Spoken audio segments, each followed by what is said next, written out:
Kuram Africa, brothers and sisters and comrades. This is Omar Ishatel. I'm chairman of the African People's Socialist Party, and I'm leader of the Uhuru movement and the African Revolution. I want to have this discussion with you today about an event of some significance that occurred inside the United States, but has a relevance that's much greater than that, as Africans around the world will know, and as most colonized people will understand as well. On May 31st, we experienced what was the 100th anniversary of what is known as the Black Wall Street massacre that occurred in Tulsa, Oklahoma, in 1921, and it is something that many African activists, I hate that characterization, but many Africans in the United States who have been involved in struggle, especially those Africans who belong to the tendency of anti-colonialism, have been quite conscious. And in many ways, we've been talking about this massacre, this destruction of Black Wall Street for a long time. And I should say that it's more than just so-called anti-colonialist Africans. I think, generally speaking, you will see civil rights forces and people like that who are quite conscious all along of the significance of this attack on what has been characterized as Black Wall Street, or the Negro Wall Street at the time. It has been something especially significant, and especially being raised for years and years and years consistently by African people who live in Tulsa, Oklahoma, but others as well. And what we've seen when we look at Tulsa, we're talking about an incident in 1921 where the first area bombardment that ever happened in the United States was done against African people, and what, again, in Tulsa on what was called Black Wall Street, the Greenwood section of Tulsa, Oklahoma. That situation resulted in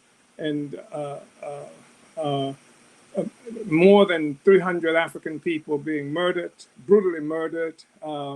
It resulted in hundreds of homes, thousands of people being pushed out of their homes, massacred in the streets of Tulsa, Oklahoma. Businesses destroyed, churches, hospitals destroyed, just by groups of white people. And there's always this tendency of characterizing these people as white mobs, but sometimes I think that's inadequate, because it doesn't speak to the fact, you talk about a mob, you're talking about a group that's distinguished from other people. But when you look at what happened in Tulsa, and when you look at what's happening to African people generally in these kinds of situations, we see that what has been characterized as a mob has been the general white population that's attacked African people in a grotesque and brutal kind of way. And as I mentioned, more than 300 Africans were murdered. We saw a hospital destroyed, churches, businesses, homes burned. I mean, virtually everything that you think possible to commit against the population in the form of warfare is what happened to African people in Tulsa, Oklahoma on May 31st, 1919, 100 years ago, just the other day. And so since that time, just 2 days ago or so, U.S. President Joe Biden went into Tulsa, Oklahoma, went to visit the Black Wall Street Community Center, Museum, Community Center, et cetera, and made some declarations about how it's time, to end the silence about what happened with Black Wall Street, the attack on that community, what it meant, he said, in terms of the loss of accumulated wealth that could be passed on to future generations, as it does normally happen with white people. He talked about how he was going to struggle against to remove all these barriers that affect the ability of African people to vote, and a number of similar kinds of things dealing with struggles around civil rights, and even making certain kinds of loans available for African people and the like. So Biden was there, and he announced that his Vice President Kamala Harris would be put in response, have the responsibility of dealing with those issues concerning rights and civil rights and et cetera. And it was a lot of brouhaha was made around that because now it's talked about how Biden is the first, the first U.S. president to visit Black Wall Street and to commemorate, to acknowledge what had happened with our people there 100 years ago. And here is what's going on. It's a major problem that we have this performance happening now. It's a major problem because what the Biden administration and the U.S. government and most of the liberals and others who dare to acknowledge that Africans were murdered, 300 Africans were murdered there in Tulsa, Oklahoma. They are dealing with what happened on May 31st, 1921 as an exceptional, unusual kind of phenomenon. And so they're raising up Black Wall Street, they're raising up Tulsa, Oklahoma as this a sort of an extraordinary event that occurred, and that now the U.S. government is finally acknowledging that it happened. There's no mention of reparations, of course, and even if there were, it wouldn't be addressing the critical issue that we are confronted with. And I've said it again, there's no way that we can get around the issue of colonialism, because that's what we are facing when we look at what's happened to our people there on Black Wall Street, as it's characterized in Tulsa, Oklahoma, and Greenwood section of that community. It's common to colonialism. It's common to aggression against African people here in the United States. Biden talks about the wealth gap, and he's going to initiate certain measures to close the wealth gap that exists between African people and between white people in this country. And of course, we and the African People's Socialist Party and the Uhuru movement have talked over a long time around this whole question of the difference in the amount of resources in the possession of white families and African families. We even mentioned the fact that you go to a place like Boston, where the median wealth for African people in that city is something like $8. So we are aware of that. We've talked about that for a long period of time. But what the Biden administration and what that cannot deal with, and what he's talking about cannot deal with, is the fact that when you talk about wealth gap, there's some inaccuracy there, because we are looking at, if you talked about the income of an African doctor, African lawyer versus an African sanitation worker, a fast food server, something to that effect, then you might be able to talk about a wealth gap. But when you talk about the distance that exists between the income and the amount of wealth that Africans have versus that which white people have, you're not talking about a wealth gap, you're talking about a colonial relationship. And I think it's really important to recognize that, because colonialism is a situation where the colonizer, in this instance, we're talking about the white people, those who live at the expense of those who are colonized. That's what colonialism is. That's why it's so important for us to understand colonialism as opposed to simply talking about racism, because colonialism does have these material manifestations, concrete manifestations. And what you have is a sector of the population, in this instance, inside the same borders of a state borders. You have the same colonized and the colonizer living together. And that you have the indigenous peoples, which include those on the concentration camps called reservations, which include the Mexican people.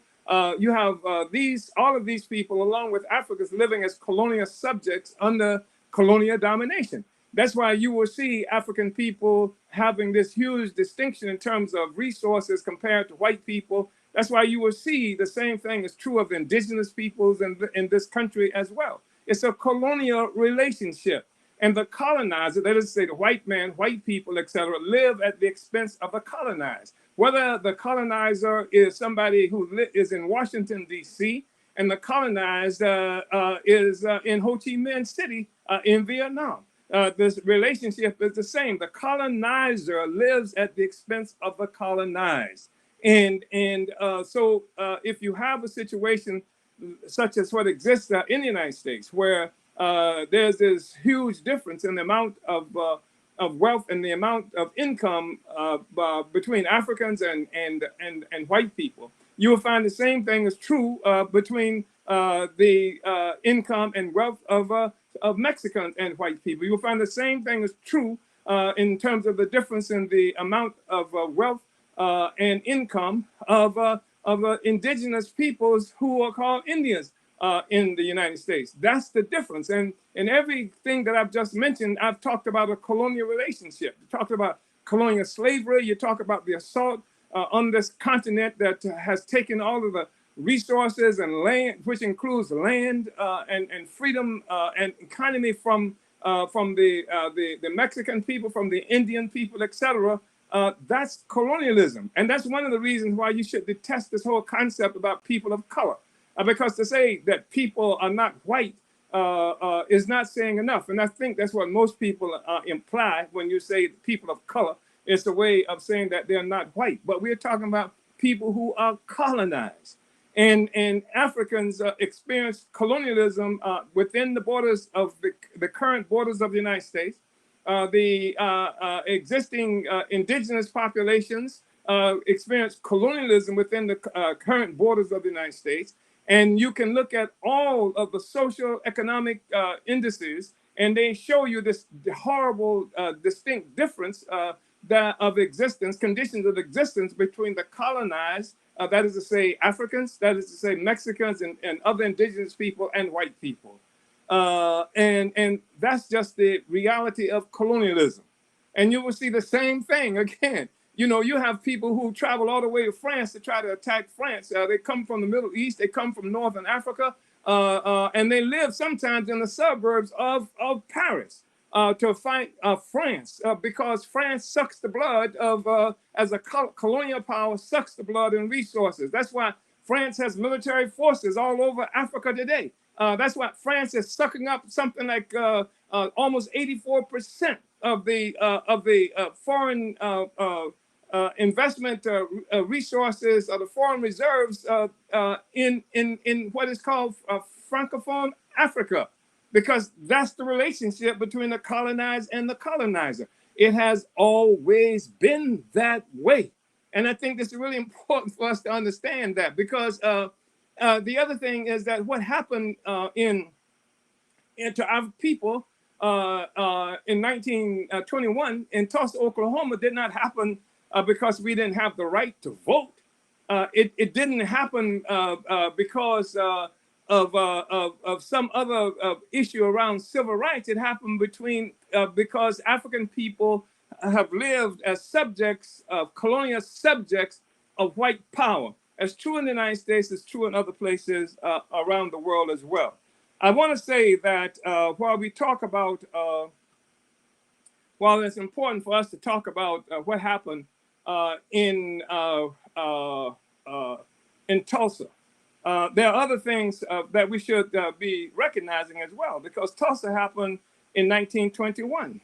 But right here in the United States, we saw situations where, beginning especially between 1917 and 1923, thousands, hundreds and hundreds of African people were murdered by white people, by the colonizer, colonial subjects murdered by the colonizers. And even before we get to there, I think it's really important to recognize that when we talk about the Oklahoma, where the Black Wall Street in Tulsa existed, we're talking about something that was supposed to be part of the so-called Indian territories.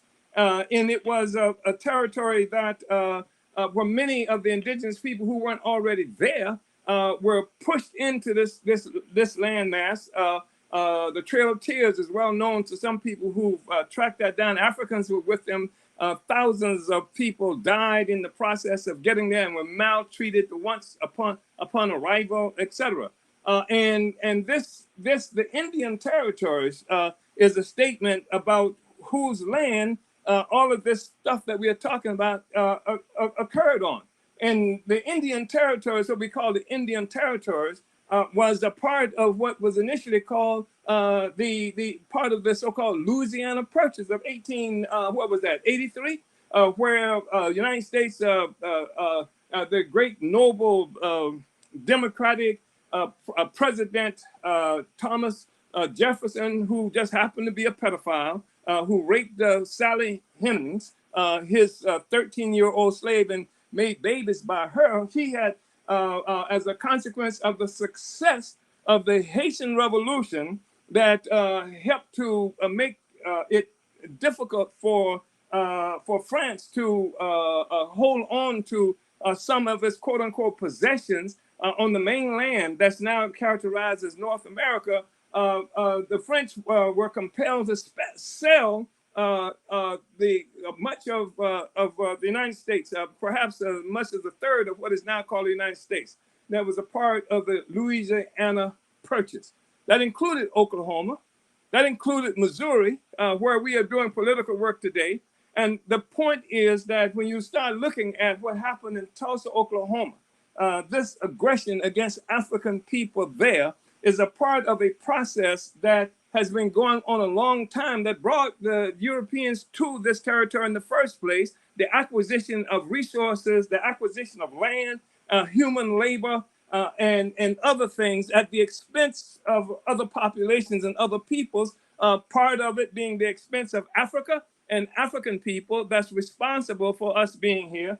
Part of it is assault on the indigenous peoples whose land that we occupy, etc. And then you see how the colonial situation, the colonial reality weaves through virtually every aspect of our existence, of the existence of the people in the world. When we see that Africans in Haiti, which is not indigenous to African people any more than this territory that we call the United States, we are not indigenous to this land. Africans in Haiti were made this successful resistance against colonialism that affected the colonizer, in this instance, France, to such an extent that France was pushed to cede to the United States this territory that included Oklahoma. So here we are in Oklahoma. We are part of a colonial project. The whole capture of the United States, the whole attack on the indigenous people, the thousands of people who were murdered throughout the Americas. I just saw something the other day that talked about by 1600, more than 59 million of indigenous people had been killed throughout the Americas. That had such an impact on the climate, just in terms of how cities and communities were overgrown now with shrubbery, forestry, etc., that it affected the environment to such a point that it had what they call a little ice age. This is colonialism.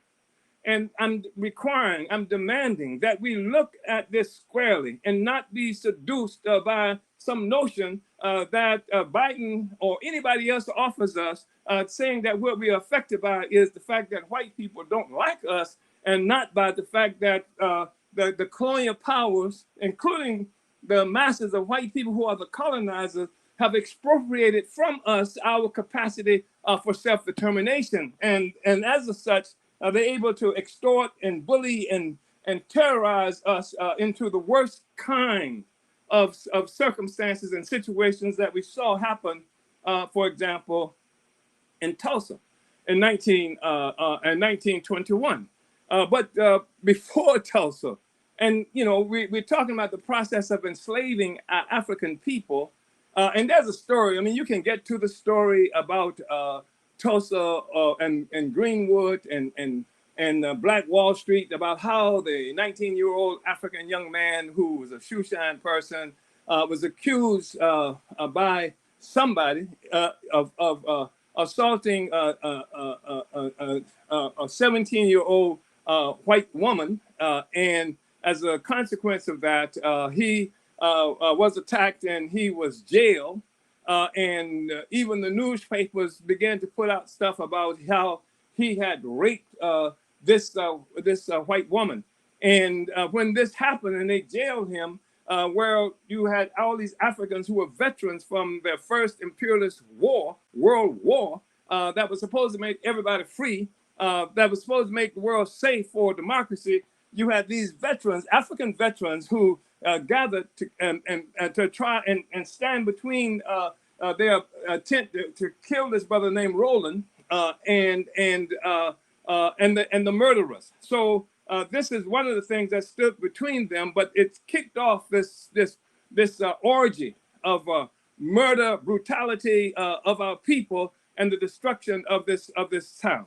Now, this is of this community of Greenwood, because Greenwood is extraordinarily successful. You're talking about something less than just only a couple of generations after the formal end of slavery in this country, and yet by this time you had Africans living, extraordinarily well compared to what we had been living under formal slavery. You had African people who had left the South, who had rushed into places like Oklahoma. Oklahoma had more all-black cities than any state in the United States, and they were rapidly growing, and Africans were being quite successful there. And even though they called it a Negro Wall Street, it's not like all the black people there were wealthy and were financiers or something to that effect. And, there were barbers, there were beauticians, and even Roland, the person who they accused of having done something untoward with this young white woman, was doing all right as a shoe shine guy. In fact, he quit high school because he was making too much money shining shoes.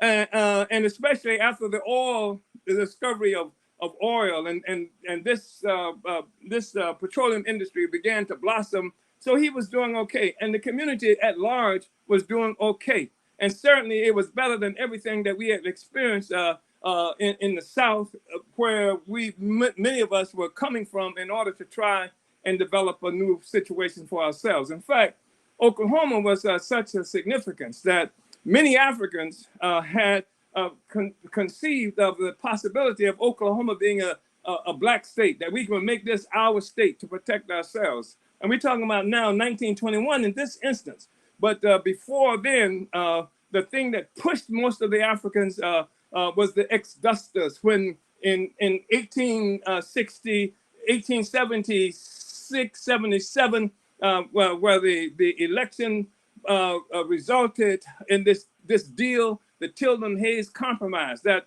allowed the Republicans to be reelected into office, the party of Lincoln to be reelected into the office of the presidency, with the caveat that they would move the federal troops that were in the South, allegedly protecting us. And even that was a sham that we don't have enough time to talk about now. But you had, at this moment, this is the thing that gave rise to the consolidation of this thing called the Ku Klux Klan, and murder and terror all over the South pushed many Africans out of these southern cities, and they were looking for places where we could find an ability to live among ourselves and to live with some semblance of security and dignity. And Black Wall Street was one of the things that contributed to that. Now, I want to say that some people have already recognized Woodrow Wilson's involvement here. And Woodrow Wilson was U.S. president. And one of the things that Woodrow Wilson did was there was a film that came out in 1915, The Birth of a Nation. The initial title of that film was The Klansman. And this film was something where you saw this whole white nationalist fervor pumped up. And with the story that they wanted to tell about the Reconstruction era, which was another period of murder against African people in the United States that had presumed to be free because the colonizer had said that we were free. Not because we had possession of our own freedom, but because the colonizer said that we were free. And so in 1915, this film comes out, and it was something that glorified the Klan. They had white people with black face on who were portraying as Africans, who were in the government, who were committing all kinds of offenses, especially against white women, etc. And from this, this thing was promoted, and where the Klan would come out and actually to maintain the prestige of white womanhood and white people. This was the murder that came from that, and was what many people think was an example that was established for what happened in 1921, what happened in 1917, which 2 years after, when we saw the situation that happened in East St. Louis, where Africans were murdered. Africans were murdered and attacked in Washington, D.C. And then in 1919, the whole Red Summer, where more than where at least a score of African attacks were made against African people throughout in cities throughout the United States. One of the most notorious of them that doesn't get spoken of happened in Arkansas. And in Arkansas, we had there was a situation where something like 800 or more African people were killed. But then in Chicago, there were so many, maybe 40 or so African people who were killed by groups of white people, colonizers, who were killing us. And then I don't know how many of us were murdered during the whole thing that was characterized as Red Summer, but 800 of us, at least 800 African people were killed in Arkansas. And this is the stuff that was happening to us, and this is the time frame that we're looking at. So Tulsa in 1921, as grotesque as it is, was not singularly significant. Something was happening throughout this country and much of the world to Africans and other colonized people. And that's something that we really have to come to terms with and understand if we're going to say how we deal with this situation that we're confronted with. And one of the main targets of these attacks on African people were African veterans who had gone and fought in the war for white power and who had returned determined never to live under the same circumstances we lived under before we went there. And also because these Africans were perceived to be armed and capable, armed people. And so they were targets that for all kinds of raids. And much of the raids came from white military forces, the veterans themselves, and sometimes even white military forces who were in the service at the moment. And they were targets, especially Africans who were wearing their military uniforms, etc. So this is the kind of thing that we were dealing with. And you must understand that the resistance was strong.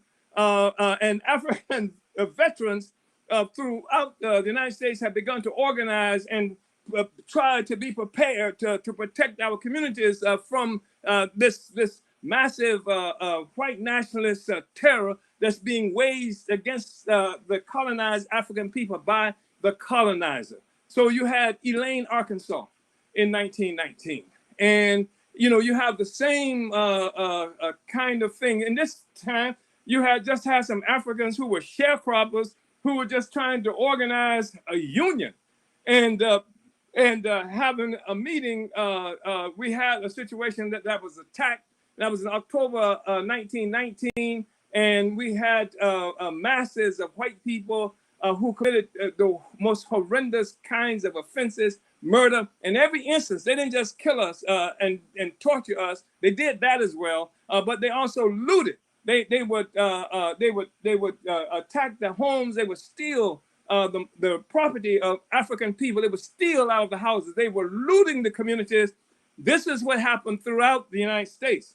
At the same time, I mean, the United States was involved in murdering people around the world. I mean, Nicaragua was happening at this time. The war against Sandino was happening at this time. And there were various other kinds of struggles that were happening. And of course, this is also a time that was exemplified, the courage and dignity of African people was exemplified by the rise of the Universal Negro Improvement Associations and African Communities League that was led by Marcus Garvey. And in fact, at one time, they even claimed that the Garveyites were responsible for the resistance that the colonizers ran into in East St. Louis. And so, I mean, there's so much you can see and say in terms of the terror. In 1993, of course, 1923, there was Rosewood, right, in Florida, where Africans were killed. And again, you have the same pattern. A white woman claimed that that she had been attacked by an African man, and this is something that set off unleashed this white population against the African people. And again, homes, properties destroyed, and looted. This is something that always happened too. They looted, they stole everything. But we fought back in every instance. There was not this cowardly a kind of retreat. People fought back as well as we could fight back.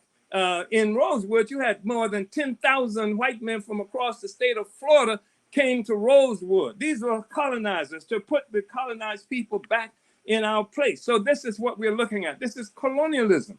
And this is why it's so important for us to understand what we're dealing with, because the colonizer doesn't respect the rights of the colonized.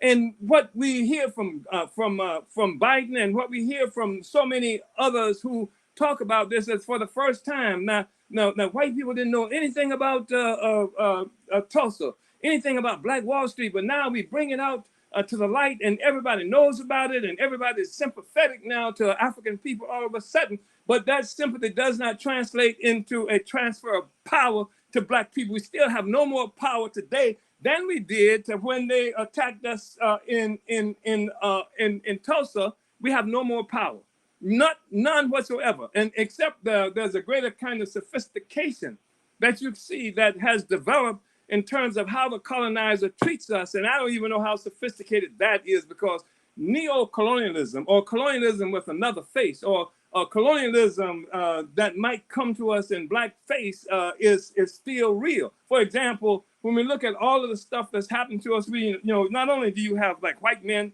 who can come to a church, I'm talking about Dylan, whatever his name was, come to a church and murder 9 people, and nothing significant comes of that. In fact, after the murder, this guy was taken to a fast food joint to get some food. And that's not unusual, because almost every one of the attacks on African people that I'm talking about, that included the Red Summer, that included what happened in Black Wall Street, you had the police and you had the military, National Guards cooperating with the other colonizers in doing the horrible things that they do to us. We cannot assume that there's going to be some kind of protection for us by the system itself that has always employed the colonial terror to keep us in the situation that we're in. So we live under colonial domination. We live under colonial domination in the United States.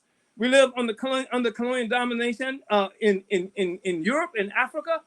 Wherever you find in the Americas, our conditions of existence as African people is under colonialism, which means foreigners and aliens. They attacked our Africa. That's how, there happens to be African people in Oklahoma. We were in Oklahoma. That's not the natural habitat of African people. Africa is. But Europeans came to Africa. You talk about taking land. They took land. They took people. They took labor, and they stole it and stole our own capacity for self-determination and our own capacity to live dignified lives. They came and they took it. And they are responsible for kidnapping and transferring African people all around the world, and being rewarded by a tremendous amount of wealth and resources. That's what we're looking at. And so when you see mobs, as they characterize them, and white people so easily joining in with the attacks against us, it's because there is an assumption that these breast, generally speaking, of the colonizer, that any movement toward our own self-interest is a threat to the colonial relationship, and the colonial relationship is what feeds the white population and feeds the capitalist economy that we are living with today. That's part of what it is that we're looking at, and part of what it is that we have to contend with. And we're living at a very critical moment in history, because all around the world, people are fighting back.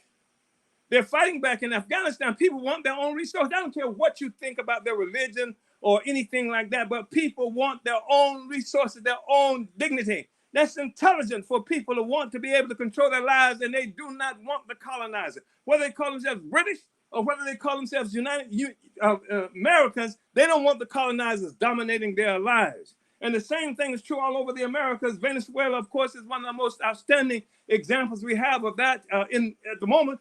Cuba, everywhere you look, people want to live their lives on their own terms. People want France out of the Caribbean. People want France out of Africa that's bleeding us forever. And that's the reality. That's the relationship we have with colonialism. That's what we're dealing with. So when we say what happened in Tulsa, in Greenwood, Black Wall Street, it's a part of a pattern of colonialism that's necessary to keep us down. And the solution is not to try to get a nicer colonialism. You won't get a colonialism that you can rely on. Every time we thought we had a situation that we could rely on, when we relied on colonialism, the system remained intact. We found ourselves in worse situations sometimes, or certainly much of the time, than we were in before. We thought that the end of the Civil War was the Emancipation Proclamation was supposed to be it. We thought that Reconstruction was going to do all of that for us. And in fact, we're in Oklahoma now because they were murdering us even after the Reconstruction, even after the Emancipation Proclamation. We had chased throughout this country and all over Africa. You see similar situations. You know, it took military capacities to push France out of Algeria and North Africa. It took military strength and prowess to push France out of Vietnam and the United States out of Vietnam. This is what we're looking at. The trajectory, progressive trajectory of history today is a trajectory toward total liberation. It's a trajectory that destroys colonialism, and we have to join that. Otherwise, we find ourselves working against our own interests, and they get us tricked into fighting to support a system that works against us and believing in the system that continues to murder us. It's like you can't get enough examples of the terror. You can't get enough examples of the humiliation. And we've got leaders, and I'm not just talking about some of the the well-known leaders who like Sharpton and Jackson and Crump and people like that. I'm talking about some of these leaders that are supposed to be Black nationalists and supposed to be communists and what have you, who themselves have more confidence in the continuing existence of this social system, and they have no confidence in the ability of African people to govern ourselves, to fight and win our total liberation. That's what the African People's Socialist Party is about, because there is no future other than that. So it doesn't matter. I mean, you look at what is the reality today in Greenwood. And so before, in 1921, we had a situation where the colonizers just burned us out. That was one method that they used to take our properties and push us and push back in terms of whatever economic prowess we thought we were had at the moment. And today, you find in that same area where businesses used to be, parking lots and other kinds of things, because they are gentrifying, using the same, using different means to accomplish the same ends. We live under colonial domination, and the colonizer is the one that controls the state apparatus that will determine what we do. And what we have to begin to do is recognize that our way out of this is to become a self-governing, self-respecting, self-determining people, whether that's in Oklahoma or whether that's in South Africa. We have to take the power. We have to be organized to take our own power, because they will call you a citizen on the one hand, but they will starve you to death, and the citizens will kill you and mob you to make sure that you make no progress. We're not citizens. People can use terms like citizenship easily. And because Africans have found themselves under such paltry, weak leadership for such a long period of time, leadership that welcomes the notion that somehow we might be able to join the mob of killers, that too many Africans accept this word citizenship and other terms that they use for us at face value. But clearly you can't be a citizen. How the hell can you be a citizen and the white man be a citizen, or the colonizer is a citizen, when you live the way you do versus the way the colonizer lives? When you find that you are the one in prison all the time, you're the one being gunned down all the time, you're the one whose communities are being destroyed and even bombed from the air. Not just during 1921, I'm talking about even in 1985 when they bombed us in Philadelphia. And yes, I know it was an African man who was the mayor and an African man who was over the police, but it was their system. He was two. They were tools. They were neo-colonial puppets, traitors to us, who participated and led that. That's what I'm saying. It's not the individual as such, as much as it is the system that they serve. And they serve colonialism. We have to organize to win our own freedom. We cannot be afraid to be free. We cannot be afraid to struggle for our freedom. And this whole notion that sometime you're going to be able to integrate into the great American this or that. Integration is a counterinsurgency method that employs the sympathy of the African petty bourgeoisie that wants nothing more than to be able to join the system that kills us by integrating economic integration into that process. And many people who are looking at Black Wall Street are talking about that. Many people who use the term Black Wall Street are talking about being able to successfully integrate into the colonial capitalist system, which is impossible because the colonial capitalist system requires our colonial domination for all of the resources that is taken from Black people here around the world and from other oppressed and colonized people as well. There's no way out of this except that we're going to have to win our own freedom, and we're going to have to be able to support the leadership that's talking about being able to be independent, self-governing people in control of our Africa. We want every square inch of our Africa. We want every square inch of the territory that we produce in, that we produce value in. We want everything that's been taken from Africa and African people want it back. And we have to be a self-governing people. We have to have the power to do that. Now, I just want to say this. 1917, again, was when much of this, the more recent, this is subsequent to the Reconstruction era. In 1917, you see this pandemic, if you will, this extraordinary explosion of murder and violence against African people. And also, we see this is the end of the Second Imperialist World War, First Imperialist World War. And Africans come back ready to fight and determined not to live the way we had lived before. And that's righteous. Because I remember as a young man leaving a city in St. Petersburg, Florida, and going into the U.S. Army because they sell a good narrative, or they did, about how there is nothing but freedom and equality, and you can get a chance to see the world, and etc. And as a young man, I fed into that seduction, even though it didn't take me 3 days. It literally did not take me 3 days to begin to see the fallacy of that. But one thing I know, when I was in Berlin, Germany, and I was there when they put the wall up, and the Americans were talking about how the Germans were living under this oppressive circumstances, but at the same time, Africans in the United States were being killed, were being murdered, were being brutalized just for trying to vote. This is what was happening. And I determined when I was leaving on my discharge, my transfer from the United States back, from Germany back to the United States, that I would never, this would never happen to me. And I knew how to fight them in terms of even the training that I had received from them.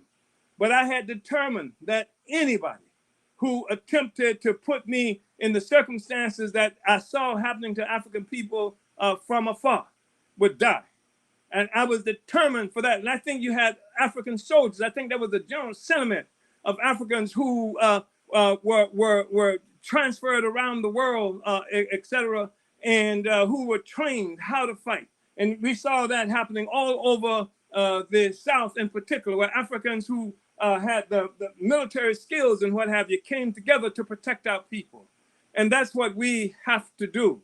We have to be able to protect our people, but not just some static thing of what they call self-defense. It's not good enough just to have a parade army of people who can protest and have those kinds of demonstrations. I mean, I think it's great. I see more and more things like black gun clubs happening throughout this country. And I see a determination from a lot of these Africans never to be killed and murdered the way some of our people have been killed in defenseless postures. And I think that's great.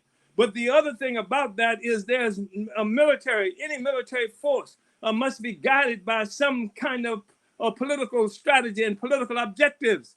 And just to say I'm protecting myself is not enough. And Mao Zedong was absolutely correct when he said politics is war without bloodshed, and war is politics with bloodshed.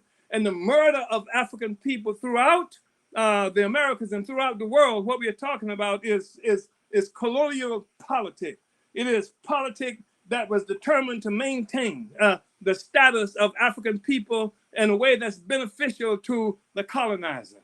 We have to move beyond just saying that we're going to have some people who will wear black berets and who will have demonstrations and say that we cannot think just in terms of defense, but we must take an offensive. We must become connected and wedded to some strategic objectives to win our liberation and not just wait for more things to happen to us, because things are happening to us daily. Every aspect of our lives, every African child that's not able to be born, or every African child that is born into poverty and violence, every African that is born into a sense of worthlessness based on the relationship we have with white power is experiencing violence. Every form of what they characterize as gentrification that's happening in the United States and other places around the world, in Colombia, in South, what they call South America, happening also in Africa. Right now, you see something like 25% of the land in arable land in Africa has been bought by major corporations, a territory the size of Zimbabwe. That's what we are confronted with. We have to take back our rights. We have, and the rights, of course, is essentially the rights that we confer upon ourselves, having taken the power over our own lives, and not be reliant on what the white person are going to do, what the colonizers were going to do, what Joe Biden or his minions will do for us. We have to be able to do it for ourselves by taking power. That's what the African People's Socialist Party is about. That's what I'm saying you have to be about wherever you are in the world, whether you are in Oklahoma, in the United States, or whether you're in Algeria, whether you're in Somalia, or in any place in the world. You have to become a part of this revolutionary project to take back our Africa, to take back our resources, and to take our people out of the state of perpetual poverty, violence, and colonially imposed ignorance. You have to go to apspuhuru.org, apspuhuru.org. Come to the African People's Socialist Party to make sure that there won't be any more attacks on a Black Wall Street, that even Wall Street itself, which was born of our slavery and the theft of the land of the indigenous people, will be wiped out, and we will create another world where we can be a free people and a dignified people, and don't have to be hoping that some man who we know to be responsible for so much murder. I'm talking about Biden. I'm talking about murder in general as vice president and as his role in the Senate. But I'm also talking about murder as a consequence of this bill that he's responsible for, that put 100,000 policemen in the streets of this country. And Bill Clinton carried out this mission. Obama supported this mission. that killed, we don't know how many of African people since the 1980s. Jail, we don't know how many African people in the United States since the 1980s. And then, of course, what America has been doing to our people and other people around the world since that time. That's a testimony of the significance of this whole global colonial capitalist system and how we have to fight against it and build a new world. Come to join the African People's Socialist Party and the Uhuru movement. Go to apspuhuru.org, apspuhuru.org.